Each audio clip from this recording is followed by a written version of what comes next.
So he comes out of the Civil War experiences, an angry young man, but at the same time, he's able to get a very good education from the local school, the Valdosta Institute. There had been Professor Varnado from Savannah during the war had come down and opened up a school there in Valdosta. So it's a paid school, and John Henry is able to go to that school. And evidently, he did well. They had a rigorous curriculum. It included some classical reading. He didn't come out of there speaking Latin and Greek and all of that, but he certainly would have read Shakespeare, major poets. They had poetry recitations every Friday, so he would have had to learn how to stand up and speak well, all of the basics, and he was able to come out of that with enough education to go on and do something really amazing in his family. His uncle was a doctor. He decided not to go that direction. He didn't want to be a farmer, so he went to dental school in Philadelphia, one of the only 2 dental schools in the country at the time. There was the the Dental College of Philadelphia in Pennsylvania College of Dental Surgery. Yeah. Let me get the title right. And also the Baltimore College of Dentistry, the only 2 schools in the country. Most dentists were trained through preceptor programs in their own hometowns, but he was able to go to a fine institution to learn dentistry. And this was a rigorous 2-year program. We have dental school now for 4 years. Mostly, my husband's a dentist, so I know about the dental school part really well. Mostly, our 2 extra years of dental school now are because of the technology that we have. There's so much technology to learn. But all of the basic sciences were taught, and his stacks of books he had to go through were immense, and it was all of the basic, well, they even got into metallurgy, but chemistry and biology, and so this was a very excellent education. But he's a unique character when he goes there because he's very young, and he's one of only 2 Southerners in that school. So, being a Southerner yourself, what do you think that would have been like, having to go away to college, not just at a faraway school, but in the Yankee North? Well, in one word, I'd probably say scary. It was, you didn't know what to expect. He wouldn't have known what to expect, but he was also probably a little excited? Excited about it too. I think he was had enough, there was opportunity here for him to learn and to grow and to make a future. And he was being encouraged in this by not only by his own father, who, for what that amounted to, which I'm not sure was much, but by his uncle John Stiles Holliday, and I think too that he was glad to get away from that little scruffy little town down in South Georgia, that little log cabin town. Well, think about the size of that place. When he went down to Valdosta, there were 300 people, and they still had a stump of a tree in the middle of the one main road, right. A bump on a country road. To Philadelphia, second largest city in the country. Yeah.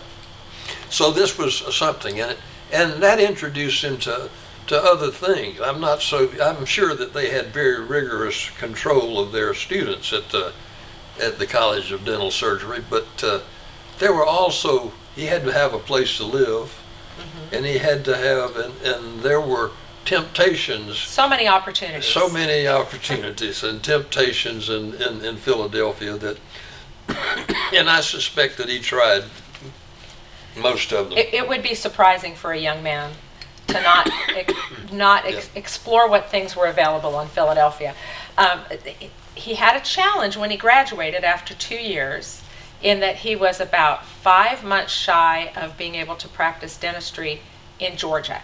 Georgia had just passed the country's first Dental Practice Act, and so in Georgia, the only place in the country, you had to be 21 years old, you had to have graduated from a dental school, which was unusual, and you had to have done some work with a dentist back home, so you had some skills.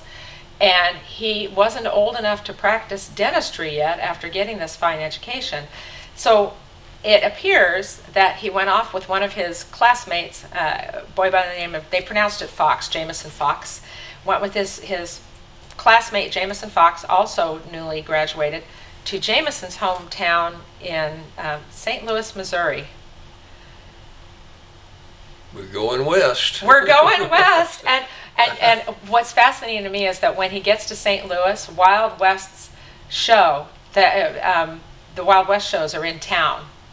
And he has no idea he's going to end up being one of those characters in Wild West stories. Yeah. Buffalo Bill's Wild West show is in town when he's there.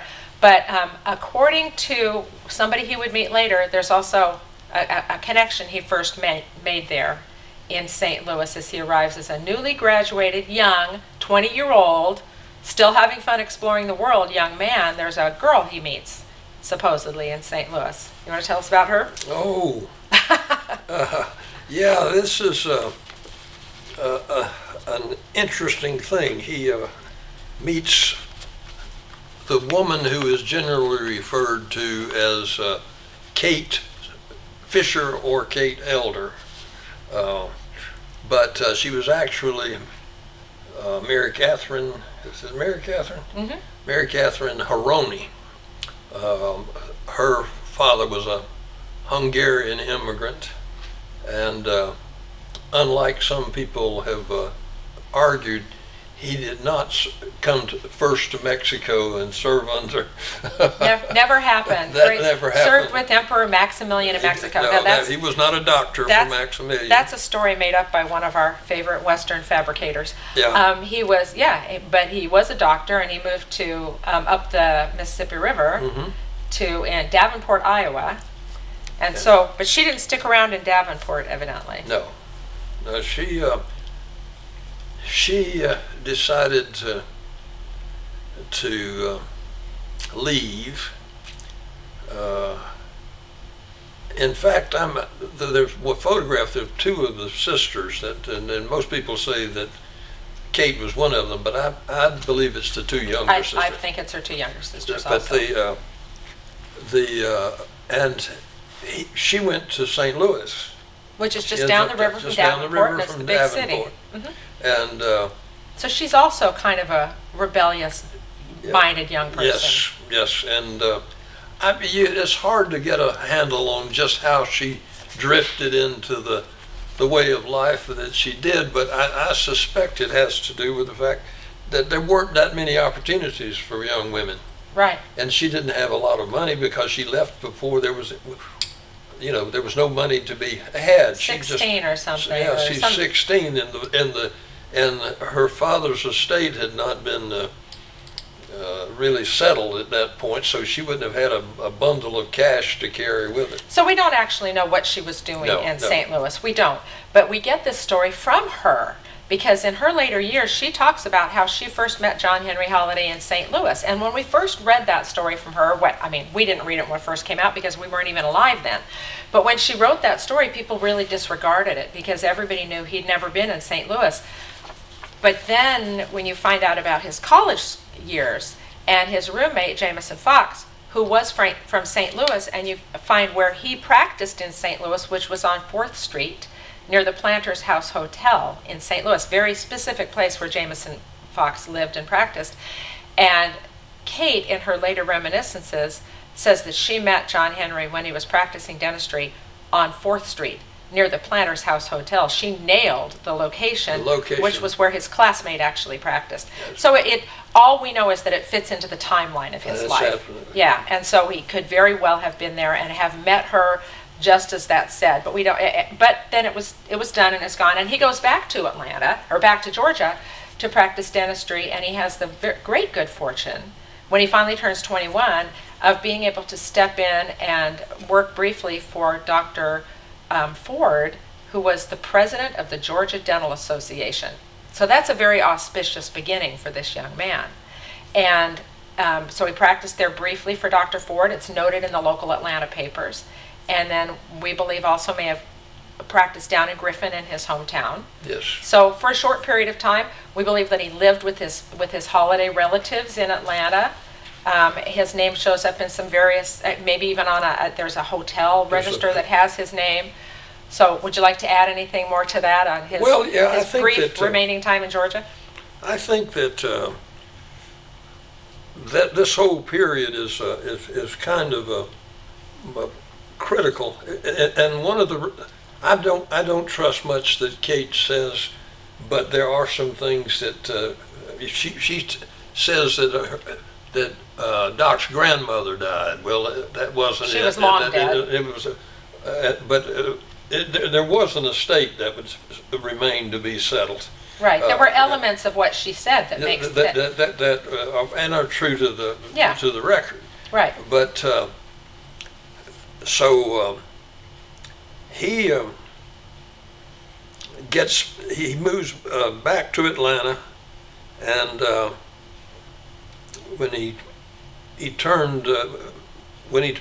became 21, he was eligible to receive his mother's inheritance, and the property was released to him and so forth.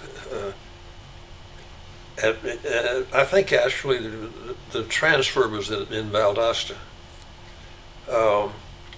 The Atlanta period is brief, but I think it's important too, because I think one of the characters who had been a part of the Holliday family's acquaintances even before this was a very colorful young man by the name of Lee Smith. Mm-hmm.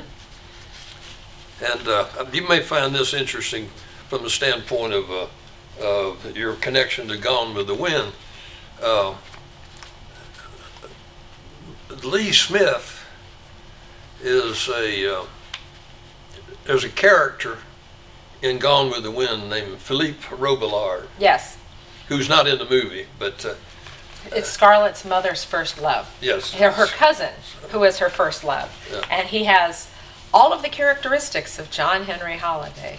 Yes, he does. He's a gambler, but yeah, he goes to New Orleans. But he goes to New Orleans. Well, Lee Smith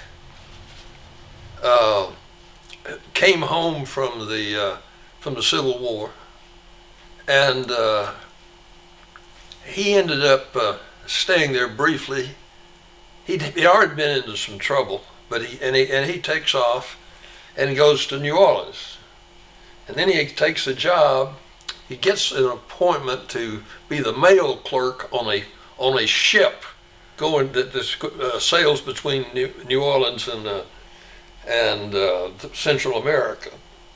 And so he's out there playing, and he gets, but in New Orleans he also gets into the sporting life. He gambles, and he became a master mixologist. A bartender. Yeah. And he was, and so when he gets back into Atlanta, he eventually was pardoned, so the story goes. I'm still working on this, but he was pardoned. It's for the next edition of the book. Pardon? That's for the next edition of the book. But he was pardoned by the governor of Georgia for an incident involving another person earlier. And he then begins to open up a series to work at, or open up a series of bars, and eventually the Bonanza Saloon, which was supposed to be in Atlanta, the biggest saloon in Atlanta. And so you think that this is how Lee Smith gets to know John Henry Holliday. Yeah. And he later said of Holliday, is one of the best boys you'll ever meet. Yeah. But you mustn't cross him or you will smell powder burning. So that came from Lee Smith. Yeah. So so Holliday's having, in addition to his professional life, he's developing some interesting, colorful. Yeah, the colorful. I think I think that there are all sorts of tales that Kate spreads, but my opinion is that she was already into the sporting life, shall we say.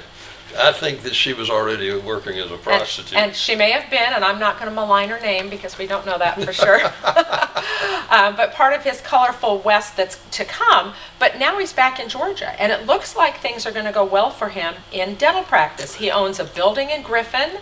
He sells part of that building, but he keeps part of it for himself, and the old Griffin stories are that he practiced dentistry in that building. We know that he worked with Dr. Ford in Atlanta. He had a place to stay there. He may have continued working in Dr. Ford's office. We don't have any way of knowing for sure if he, came in there still. But he looks like he's set to have a very good, very prosperous life as a professional man in Georgia. He's got family here. He's got a cousin he's very fond of. He's far enough away from his father, his troubled relationship with his father if he's up in Atlanta and his father's down in South Georgia. So it looks like he's set for a good future. And all of a sudden, he is gone from Georgia, and he becomes another sort of person. The story is that he found out he was dying of consumption, and he had to move to the high, dry plains of the western frontier to save himself. That's the story that everybody knows now. However, that story was never told in his lifetime. Doesn't show up in any of his contemporaries' work. It's not in any of the obituaries of his life. They all say that he died of this, but not that he left Georgia because of it. In fact, one of an obituary in Montana actually mentioned a shooting incident that sent him west. And so where does that story first come from? He's dying of consumption. It actually came from Stuart Lake in the book Wyatt Earp, Frontier Marshal. We haven't even broached that topic yet, but Stuart Lake was a young California writer who wanted to write the real-life story of Wyatt Earp, and was given an advance from his publisher to write that because Wyatt was in his 80s at the time and was available. And so Lake started some correspondence with Wyatt, was able to have 8 interviews, I think, in-person interviews, and Lake said of Wyatt, I'm quoting Lake, he called him illiterate and at best monosyllabic. So that Wyatt Earp, the forgetful now Wyatt Earp would answer questions, yep, nope, can't recall. And even from some of the correspondence between Lake and Earp, you see Wyatt saying questions, asking other friends questions like, was I ever in Wichita? What did I do there? So Wyatt's being forgetful, and Lake is supposed to be writing his true biography, and he realizes he can't get the true biography from Wyatt, so Lake has to make up a lot of stuff. So essentially his Wyatt Earp Frontier Marshal ends up being a work of historical fiction, which I admire that, but unfortunately the publishers promoted it as the real, true, and authentic story of the Wild, Wild West, and everything in it is a straight quote from Wyatt, which it could not have been. Well, oddly though, it's fairly typical of biographies in that period. To there are colorize other them books a like, bit, sure. Marcus James, a biography of Andrew Jackson. You get the two, take that and read it side by side, and you'll see lots of the same kinds of generalities and no footnotes. So, right. You can't chase it down. You can't trace to see what he's basing this on. Right.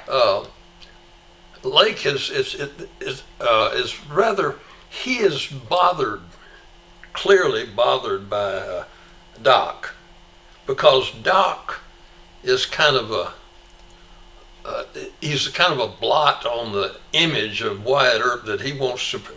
Right. He finds the Doc a little bit too much of the rascal. And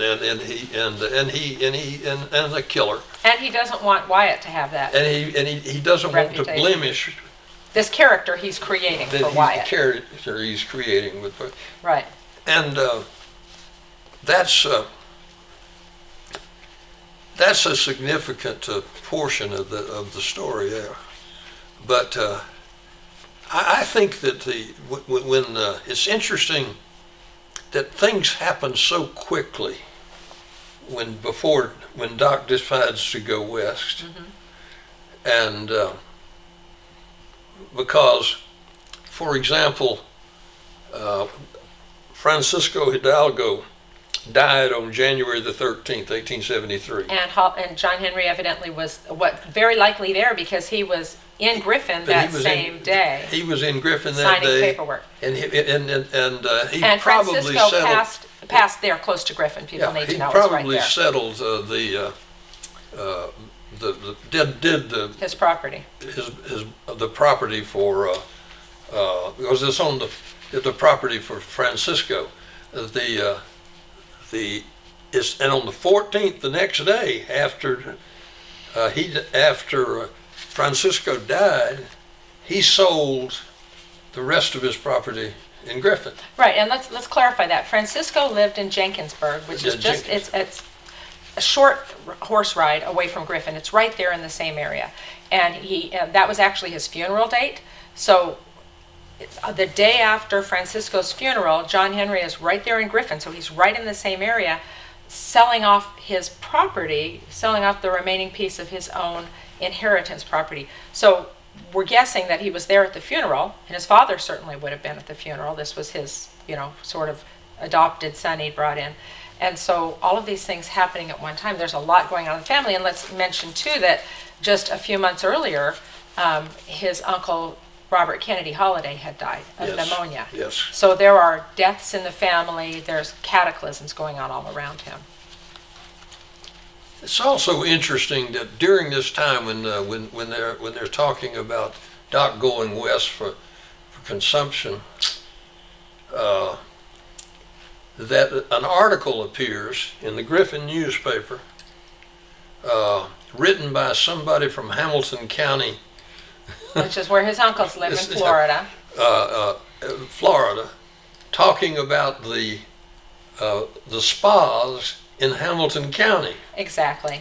And what the idea of the dry climate of the West is not the only theory at this point. There's a Southern cure.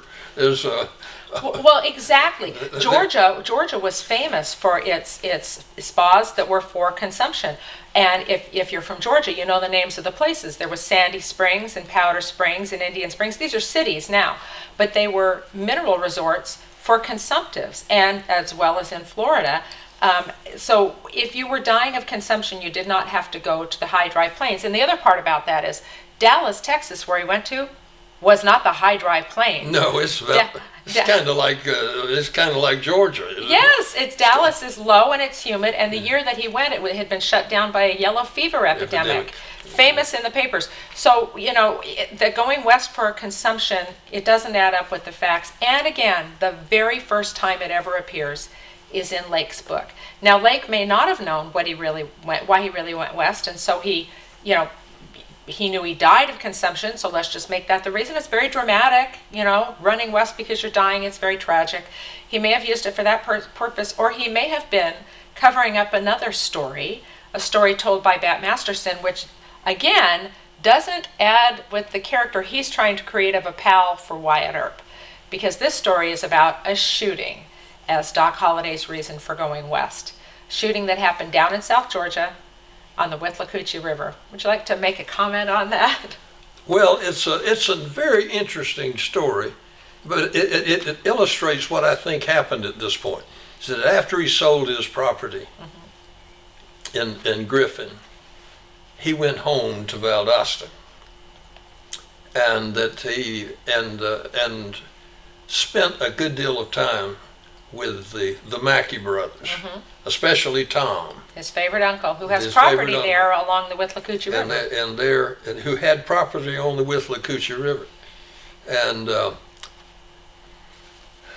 the story is a simple one that Bat told about and Bat, we mean Bat Masterson. Bat Masterson, who was famous Western lawman who became a newspaper reporter and knew Holliday very well. Close friend of Wyatt Earp's and Holliday. And Holliday, I think, in spite of what he said later. In spite of what he says, he acted like a friend, even if he said he wasn't. He acted like a friend. Yeah.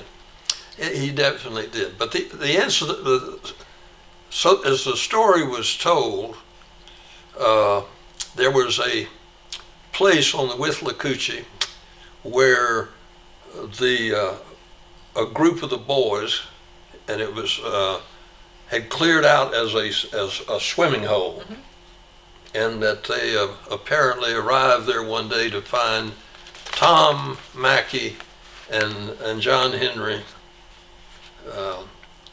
went out, and when they came to the swimming hole, there were some other people there. There were a group of black young people there. Now, one story, there are two or three versions. One story said, I think this came from Tom Mackey, said that they were throwing mud into the river there.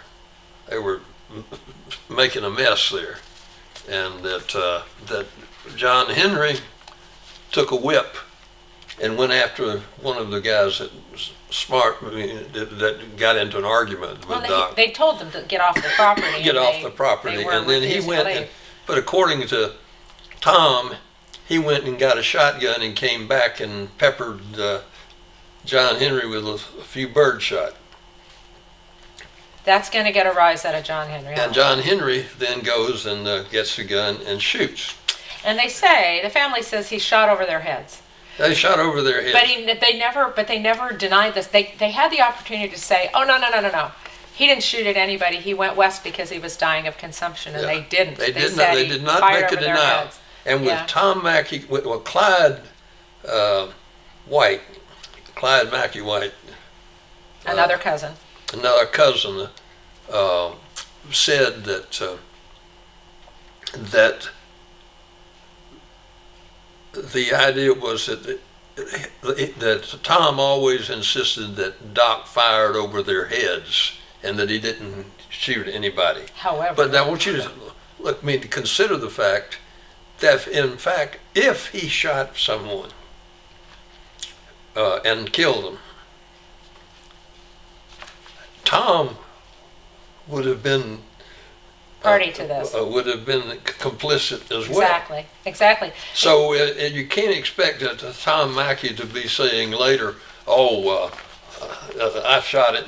The Doc shot into him, and I stood there and cheered him on." And I cheered him on. Well, and I looked for any remnant of this in all the local papers in South Georgia, any of the existing papers, and I found it. I didn't see it anywhere in the papers, but I also found something else. Well, I also didn't find something else. I found no stories of white on black violence. I found plenty of stories of black on white violence. So in other words, the local papers were not reporting white on black violence. So the story would not have made the papers. A couple of other points that I've just been thinking about recently. One is that there is a possibility, I'm considering the possibility, that the incident might have occurred in Hamilton County on Mackey property there. Well, that would have had the same result then. That's a very good point. Yeah. And nobody has looked at that possibility. Although the family says it's the Withlacoochee River, but does the Withlacoochee wind on down? The Withlacoochee goes down into... Well, there we go. Okay, well then that accounts for Holliday leaves Georgia for this. And let's mention one interesting thing he took with him. Because after I'd been doing my research for quite some time, I got a letter from a man named Jack Mackey. And he told me a story about a knife. A great big knife that had been owned by the family, had started out as started as a plowshare. Meat cleaver. Yeah, and then been honed down to a meat cleaver, and then been honed down until they ended up with this giant knife. Do you want to talk about Jack Mackey's knife? Oh, Jack Mackey is one of my favorite people, and unfortunately he passed away recently. He did. But this was a knife that was supposedly made by Tom Mackey before the Civil War. Before the war, and he carried it with him. And so that he could carry, and he carried it as a weapon, because it is it's a massive blade. It's like 15 inches with a swamp oak handle. And he traced it. Jack had traced the sheath that it was in, so it's... There was at times that Jack had told me many times that for some reason when he took the knife, he didn't take the sheath. Now, when we say he took the knife, the story in the family was that Doc Holliday. Doc took it when he left Georgia. When he left Georgia. When he fled, he took the knife when with he him. fled. But and my suspicion is, or my reasoning is, that after this incident occurred, wherever it occurred, that Tom and John Henry went to Hamilton County. Sure, escaped from Georgia. The home there in Hamilton County is where he left. And this is where the story differs from what most biographers have said. Most biographers have Doc leaving from Atlanta and going by train. Which only makes Dallas. sense if he's going west for consumption. And he's going west. He's from there. But the thing that makes that difficult to, I can't. But those accounts do not make any allowance for his contact with the Mackeys, and he would not have left the country without seeing the Mackeys. So my conclusion was that he left from Hamilton County and went west. Now he could have taken, Jack always seemed to believe that they did not go by train, but they went from through the, and he, close to Waukulla Springs and, all of those, on out toward eventually to Apalachicola. Right, you can go Tallahassee and then on down to Pensacola. And then west as far as Pensacola. Okay, now tell us the name of this knife, because I'm not going to say it. You're not going to say it? I'm not going to say it. It was called the Hell Bitch. See, I'm not going to say In that. fact, I write it, but I don't say it. but in fact, one of them referred, one of the family members referred to one of the female relatives as the source of that name. Said, oh, is that right? Said she was a real hell bitch. So he's got this famous in the family knife that he flees with. The family still has the sheath for some reason. It just wasn't together with it. And what's fascinating to me is there's an old story out of Georgia that didn't make sense until Jack Mackey contacted me and I sent it to you and told us about that knife and this possibility that he went west from crossing the border across Florida.